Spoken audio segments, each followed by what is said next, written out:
네, 안녕하세요. 김우탁 노무사입니다.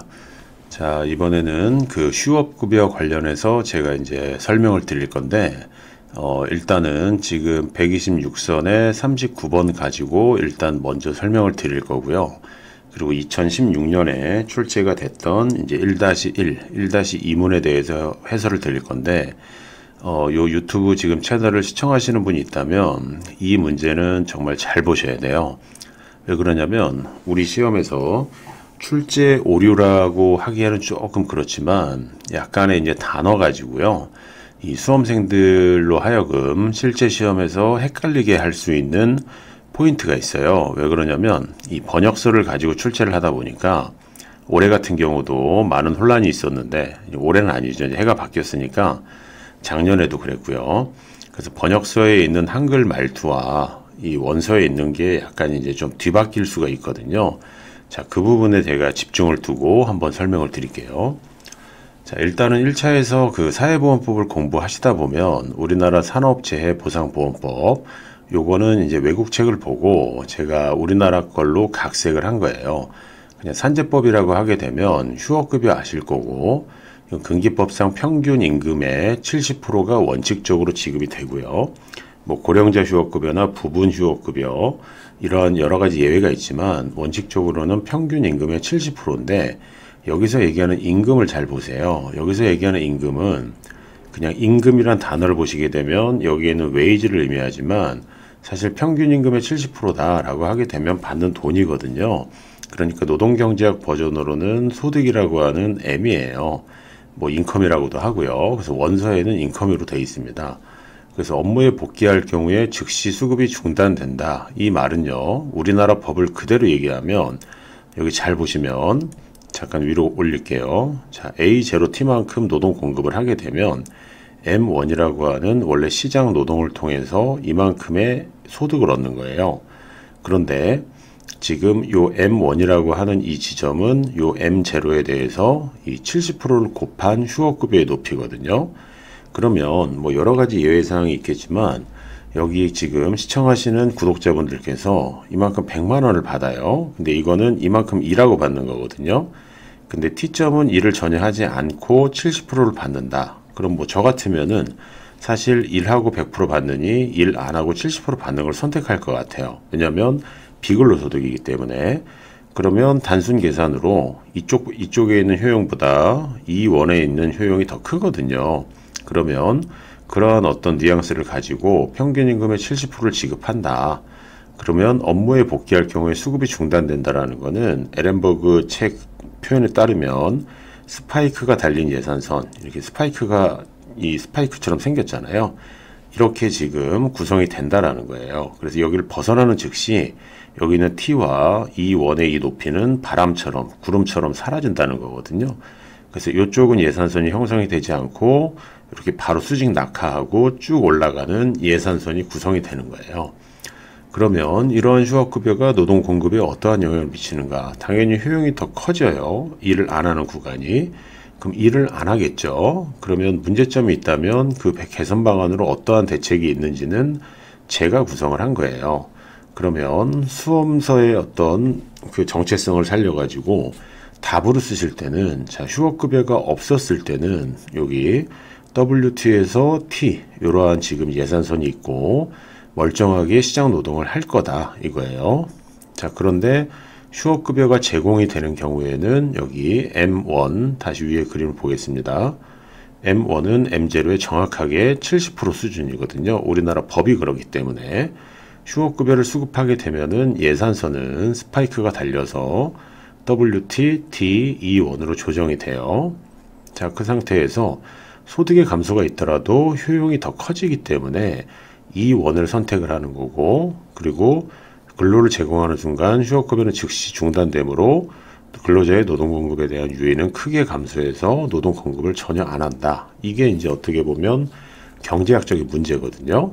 그럼 개선 대책은 법적으로 들어가요. 노동 공급 유인에 부정적인 영향을 유발하기 때문에 자발적으로 근로를 하지 않겠죠. 이건 사람을 욕할 수가 없어요. 그래서 수급 기간을 명시해서 강제적으로 수급 자격의 상한을 규정하고 그 법적으로 말씀드리면 이런 휴업급여를 2년 이상 받았음에도 어떤 치료에 어떤 그 가능성이 크지 않다 그러면 이른바 상병보상연금으로 전환을 하고 있어요.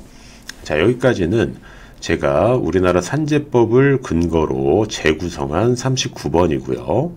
자, 요 지금 느낌을 가지고 좀 더 집중하셔야 될 게 어떤 거냐면, 자, 요게 산업인력공단에서 제가 다운로드 받은 직접 우리 시험 2016년도 문제인데, 앞으로는 이러한 형태의 문제가 출제될 가능성이 크고, 그리고 굉장히 좋은 문제예요. 하지만 좀 유심히 보실 게 뭐냐면, 자, 여기 보시면 제가 이거를 그 원 문제 인력공단에서 퍼온 이유는 제가 이걸 타이핑해서 보여주면 신뢰성이 떨어지기 때문인데, 물론 이쪽에 126선에 제가 실어놨어요. 그대로 실어놨는데, 여길 잘 보세요. 임금이라고 해놓고 제가 이제 괄호를 열고 소득으로 편집을 해놨어요. 그 이유는 그 당시 강의하던 당시에 자 보시면 소득 여가 이론에서 어쩌고 저쩌고에서 캡을 씌워줬거든요.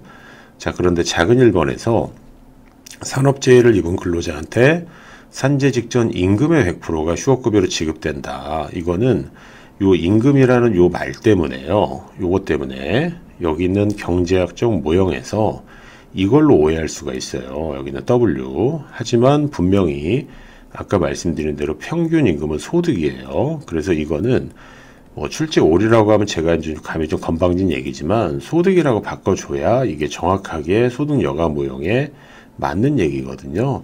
그래서 100%가 지급이 된다라고 해서 저는 법을 통한 70%를 이미 수험서에 넣은 거고 그 시험에서는 100%라고 가정을 한 거예요. 그리고 직장에 복귀해서 근로할 경우 휴업급여 지급이 일시 중지된다. 이 말은 스파이크가 달린 예산서를 쓰라는 거예요. 그리고 여기서 고급직에 낸 게 적정 휴업급여 수준을 표시해 달라고 그랬거든요. 자, 다시 앞에 그래프로 가겠습니다. 제가 만약에 이게 그림을 잘못 그린 거여서 여기서 빡 집중하셔야 돼요. 보시면 이 M0하고 여기는 M1의 이 높이가 원래 여기까지 끌고 와야 돼요. 여기 이 제로까지 끌고 와야 되는데 만약에 똑같았다면 저 요만큼이 지금 그 T부터 E1이 M0의 높이였다면 지금 M0를 선택을 하는 게 M0만큼의 M1을 선택하는 게 일을 하지도 않고 더 높은 효용을 받는 거니까 누구라도 다 일로 가겠죠. 그러니까 일을 하고 100만원 받냐, 일을 안 하고 100만원 받냐, 그럼 바보가 아닌 이상 일을 안 하고 100만원 받겠죠. 그러면은 이건 너무 불공평하다 라고 해서 적정 휴업급여를 도출할 때는 자, 여기서 잘 보시면 U0라고 하는 동일한 효용이 있습니다. 이 상태에서 E0와 요 지점, 여기 지금 제 마우스로 클릭하는 요 지점의 효용이 동일하죠. 지금 제가 여기에는 수험서에 체크를 안 한 거예요. 자, 여기를 E2라고 가상적으로 마음속으로 보시게 되면 E2와 E0가 효용이 똑같죠. 그러면 일을 해서 받을 때 소득은 비록 높지만 일을 하고 받는 거고요. 일을 안 하고 받을 때 이 지점은 비록 소득은 낮아졌지만 효용은 같거든요. 그러면은 심리적, 정신적 보상이 똑같기 때문에 요 지점만큼만 보상하게 되면 근로자한테는 효용의 감소 없이 큰 어떤 불만이 없다 이거예요. 하지만 일도 안 하고 똑같은 지점에 어떤 유틸리티가 큰 지점을 선택을 하게 되면 효용은 당연히 증가하겠지만 어떤 기금으로 운영되는 산재보험의 적자가 예상이 될 수 있기 때문에 적정 휴업급여는 여기 지금 크로스 되고 있는 마우스 되고 있는 이 지점으로 가야 돼요.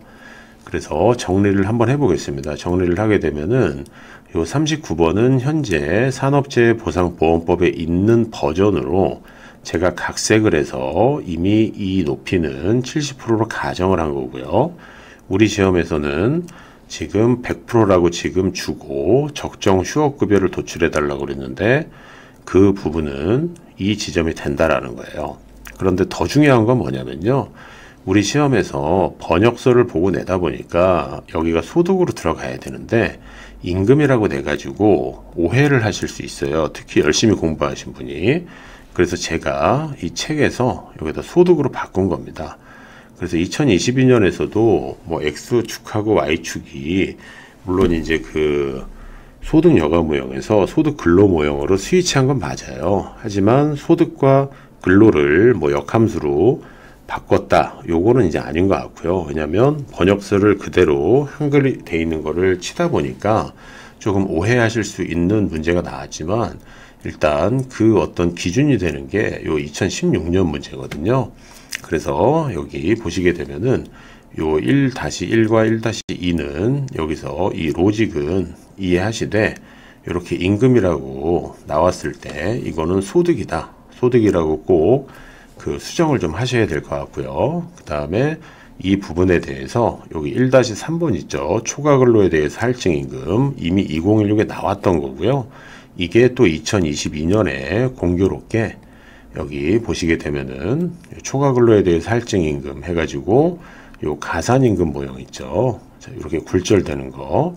그래서 가산임금이 있을 때는 노동 공급이 이렇게 증가할 가능성이 있는 거를 요 소득 여가를 소득 근로 모형으로 바꿔서 출제를 했어요.